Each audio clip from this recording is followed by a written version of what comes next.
இந்த நாங்கள் முஹர்ரமில் பிடிக்கக்கூடிய ஆஷூரா நோன்பு. இந்த ஆஷூரா நோம்புடைய சிறப்பு எல்லோருக்கும் தெரியும். ஆஷூரா நோம்புடைய சிறப்பு தெரியும். இந்த ஆஷூரா நோம்புடைய ஒரு வரலாற்றை மட்டும் நாங்கள் சுருக்கமாக தெரிந்து கொண்டால் நல்லது. இந்த நோன்பை நீங்கள் பார்த்தீங்க என்று சொன்னால் ரசூல் ஸல்லல்லாஹு அலைஹி வஸல்லம் அவர்கள் பிடிச்ச இந்த நோம்பை நம்ம 3 கட்டங்களாக பார்க்கலாம். ரசூலுல்லாஹி ஸல்லல்லாஹு அலைஹி வஸல்லம் அவர்கள் இந்த ஆஷூரா நோம்பை பிடிச்சாங்களே, இதை 3 கட்டங்களாக என்ன செய்யலாம், நாங்கள் பார்க்கலாம். இப்படி 3 கட்டங்களாக பார்க்கலாம் என்று சொன்னால், முதலாவது ஆஷூரா அப்படின்றது நம்மலாம் தெரிஞ்ச விஷயம். 10க்கு நம்ம என்ன சொல்லுவோம், அஷரா, அதுலேருந்து ஆஷூரா. திஸ் ஆண்டா 9, தாசு ஆண்டா 9வது நாள். இப்படி அரபில் எல்லாத்துக்கும் சொல்லலாம்.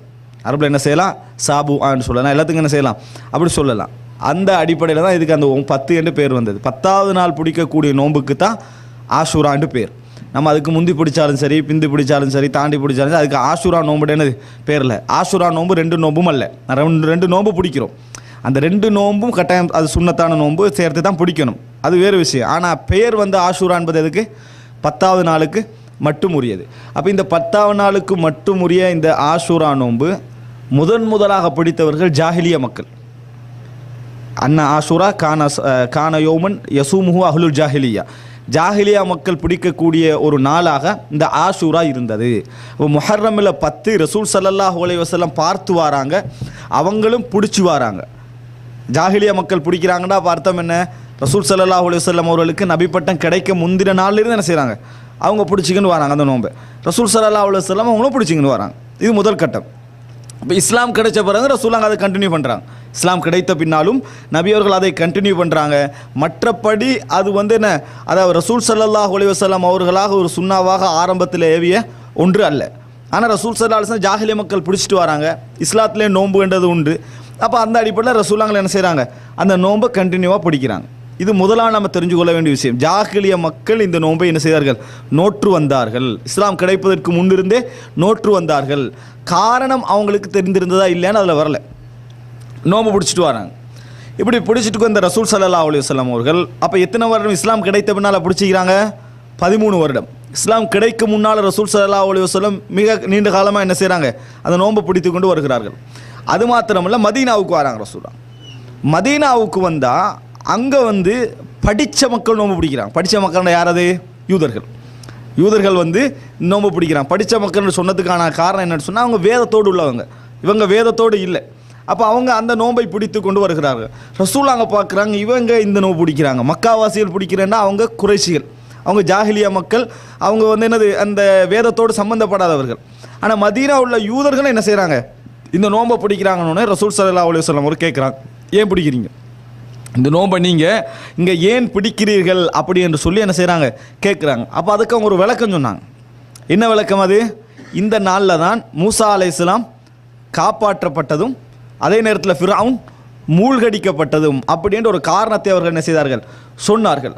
அப்போ ரசூலுல்லாஹி ஸல்லல்லாஹு அலைஹி வஸல்லம் சொல்கிறாங்க, நஹ்னு அஹக்கு பி மூசா மின்கும், உங்களை விட மூசா அலைஹிஸ்ஸலாத்தில் உரிமை பேசுவதற்கு தகுதியானவர்கள் நாம், நீங்கள் பேசுவதை விட மிகவும் தகுதியானவர்கள் நாம் அப்படின்னு ரசூலுல்லாஹி ஸல்லல்லாஹு அலைஹி வஸல்லம் அவர்கள் சொல்லுகிறார்கள். எந்த அடிப்படையில் சொல்கிறாங்க, பரம்பரை அடிப்படையில். பரம்பரை அடிப்படையில் யார் மிகவும் தகுதி, யூதர்கள் தான். இஸ்லாத்தில் பரம்பரை என்றது அந்த பரம்பரையின் காரணமாக ஒத்தன் மார்க்கத்தில் முந்துறன்று இல்லை. அதனால் ரசூலுல்லாஹ் சொல்கிறாங்க, கொள்கை அடிப்படையில் யார் தகுதி, நாங்கள் தான். நஹ்னு அஹ்கு பி மூசா மின்கும் என்று சொல்லி ரசூலுல்லாஹ் அந்த நோன்பை பிடிச்சி மற்ற மக்களுக்கும் இந்த நோன்பு கட்டாயம் பிடிக்க வேண்டும் என்று கட்டளையிட்டார்கள். ஃபர்லாகுது. ரசூல் ஸல்லல்லாஹு எப்படி கட்டளையிடுறாங்கன்னா, இந்த செய்தி ரசூல் ஸல்லல்லாஹு அலைஹி வஸல்லம் அவங்களுக்கு இடையில தான் தெரிய வருது. எப்படி உதாரணமாக ஒரு காலையிலன்னு வைங்களேன், நோன்பு பிடிச்சிட்டிருக்கிறாங்க, சாதாரணமாக பிடிக்கிற மாதிரி பிடிச்சிக்கிட்டு நிற்கிறாங்க, 11 மணி போல் என்னது தெரிய வருதுன்னு வைங்க காலையில்.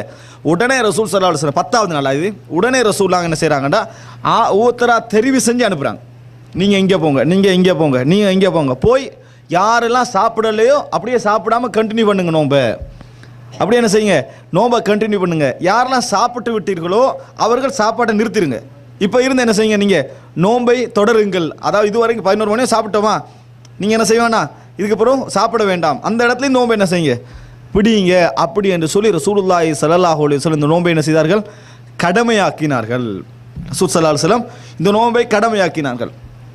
நோன்பை கடமையாக்கியது மட்டுமல்ல, எந்த அளவுக்கு அந்த நோம்பில் அடுத்த வருஷம் இவங்க கவனம் எடுக்கிறாங்கன்னு சொன்னால், எந்த அளவுக்கு கவனம் எடுத்தாங்கன்னா, சின்ன பிள்ளைகள் இருக்கிறாங்களே அவர்களுக்கு கூட நாங்கள் வந்து நோம்பை பிடிக்க வச்சோம். நுசௌவிமு சிபியான நாம் சிறுவர்களை நோம்பு பிடிக்க வச்சோம். அவங்க பசியில் அழுதாங்கண்டா, பொம்மைகளை அது இதை கொடுத்து கொஞ்சம் ஆறுதல் படுத்தி மகரிப் வரைக்கும் அவங்கள கொண்டு போகிற அளவுக்கு என்ன செய்தோம், நாங்கள் வைத்தோம்னு சொல்கிறாங்க. அப்போ இது இரண்டாவது கட்டம், வாஜிபாகிறது இரண்டாவது கட்டம். இரண்டாவது கட்டம் எவ்வளோ காலத்துக்கு நீடிச்சிக்கலாம்? 2 வருஷத்துக்கு தான். எப்படி 2 வருஷத்துக்கு நீடிச்சிக்கலாம் பாருங்கள். முதலாவது வருஷம், இரண்டாவது வருஷம், இரண்டாவது வருடம் தான் நோன்பு என்ன செய்கிறது, கடமையாக்கப்படுகிறது. அப்படி தானே? இரண்டாவது வருடம் நோன்பு என்ன செய்கிறது, கடமையாக்கப்படுகிறது. அப்போ அந்த நோன்பு கடமையாக்கப்பட்ட உடனேயே ரசூல் ஸல்லல்லாஹு அலைஹி வஸல்லம் அவர்கள் சொன்னார்கள், நாங்கள் வந்து இந்த ஆஷூரா நோன்பு இருக்குதே, இதை பிடித்து வந்தோம். இப்போ யார் அந்த நோன்பை விரும்பினாரோ அவர் என்ன செய்யட்டும், பிடிக்கட்டும். யார் அந்த நோன்பு வந்து என்னது பிடிக்கல நினைச்சாரோ அவர் விடலாம், கடமை இல்லை அப்படின்னு ரசூல் ஸல்லல்லாஹு அலைஹி வஸல்லம் 3வது கட்டத்துக்கு வராங்க. எப்போ இது ரமலானுடைய நோன்பு கடமையாக்கப்பட்டதிலிருந்து ரசூலுல்லாஹி ஸல்லல்லாஹு அலைஹி வஸல்லம் அவர்கள் 3வது கட்டத்துக்கு என்ன செய்தார்கள், வந்தார்கள். இப்போ இந்த 3வது கட்டத்துக்கு பின்னால் அந்த நோன்பு வாஜிபாக இருக்கல, ஃபர்லாக இருக்கல. அடுத்ததாக இந்த ரசூல் எப்படி கண்டினியூ பண்ணுறாங்க, ஹிஜ்ரி 10ஆம் ஆண்டு முஹர்ரம் மாதம் ரசூல் ஸல்லல்லாஹு அலைஹி வஸல்லம் அவர்களுக்கு சிலர் சொல்கிறாங்க, இது யூதர்களும் பிடிச்சிட்டு வர நோன்பு தானே, நாங்களும் என்ன செய்கிறோம், இப்போ இந்த நோன்பு பிடிக்கிறோம், சுன்னா அடிப்படையில் பிடிக்கிறோம். ஆனால் யூதர்களோட நாங்கள் ஒப்பாகிற மாதிரி இருக்குது, ரசூல் ஸல்லல்லாஹு அலைஹி வஸல்லம் ஆரம்ப காலகட்டத்தில் என்ன செஞ்சாங்கன்னு சொன்னால் யூதர்களோட நிறைய இணங்கி போனார்கள். எதில், மார்க்க விஷயங்களில். ஏன் இணங்கி போனார்கள்னா, இஸ்லாமிய மார்க்கம் என்ன செய்யலை, அப்பொழுது பூர்த்தியாக முழுமையாக வழங்கப்படலை. நிச்சயமாக அவங்கள்ட்ட வேத அறிவு என்ன செய்கிறது, இருக்கிறது. அந்த வேத அறிவு வகையோட முரண்பட்ட அறிவும் இருக்குது, உடன்பட்ட அறிவும் இருக்குது. ஆனால் சான்ஸ் அவங்கள்ட்ட இருக்குதா இல்லையா? ஆனால் ரசூல் ஸல்லல்லாஹு அலைஹி வஸல்லம் அல்லாஹ் தஆலா கட்டளை இடாத விஷயங்களில், தடுக்காத விஷயங்கள் அவர்களோடு இணங்கி போயிருந்தார்கள். என்றைக்கு மார்க்கம் பூர்த்தியாகிட்டதோ அதுக்கப்புறம் எங்களுக்கு என்னது, அவர்கள்ட்ட இந்த எடுப்பதற்கோ இருக்கலாம்னு நினைப்பதற்கோ எதுவுமே அங்கே இல்லை. அதனால் ரசூல் ஸல்லல்லாஹு அலைஹி வஸல்லம் இந்த விஷயம் சொன்ன உடனே ரசூலுல்லாஹ் சொன்னாங்க, நான் அடுத்த வருடம் இருந்தால் ல அசூமன் நத்தாசிஅ 9ஐ பிடிப்பேன் அப்படின்னாங்க.